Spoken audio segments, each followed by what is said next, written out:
Is this going to be a pop type musical or a street musical?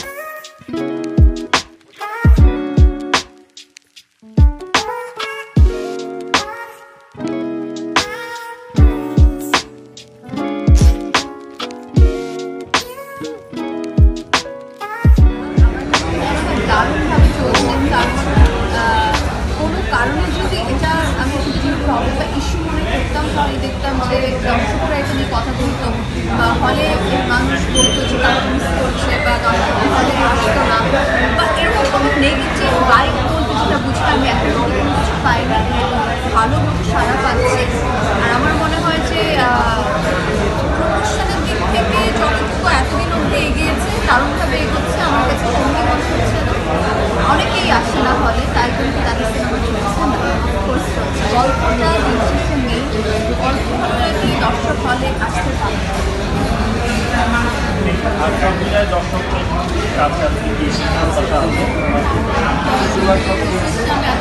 চাই আপনারা যতটুকু ভালোবাসা দিয়েছিলেন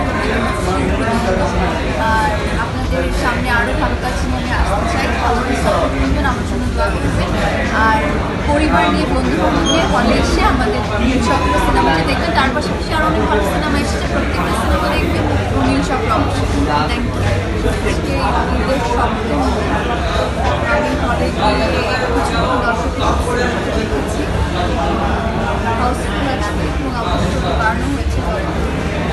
এখন ডে বাই ডে শুনছি, তো দর্শকের প্রতিক্রিয়া জেনেছি শেষ হওয়ার পর ভীষণ পরিমাণে ভালো রেসপন্স।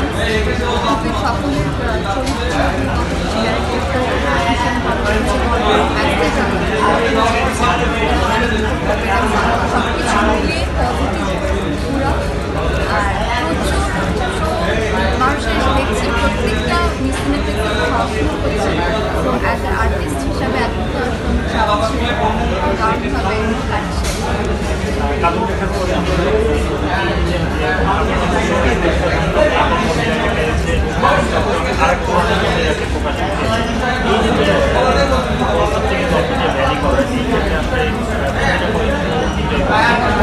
দারুণভাবে এনজয় করছি আসলে, কারণ আমাকে উপন্যাসে হয়েছিল কাজুলতা চলচ্চিত্রের মাধ্যমে। ওখানে আমাকে কাজুলতা হিসেবে দেখেছে একদম অন্যরকম একটা চরিত্রে, 400 বছর আগের একজন জীবন কাহিনী নিয়ে কথা বলেছে।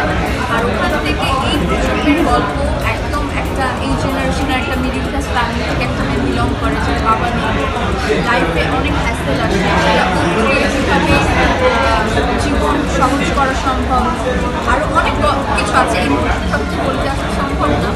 তো এই ক্যারেক্টারটা করতে আমার প্রচুর ভালো লেগেছে, কারণ দর্শক আমাকে নতুনভাবে দেখতে পাচ্ছে, কৃষকের রাইমা হয়ে আমাকে দেখতে পাচ্ছে এবং এই শান্তি যেমন সে আমি অনেকবার দর্শকের সাথে বসে আমি সিনেমাটা দেখেছি এবং এখনো অব্দি দর্শক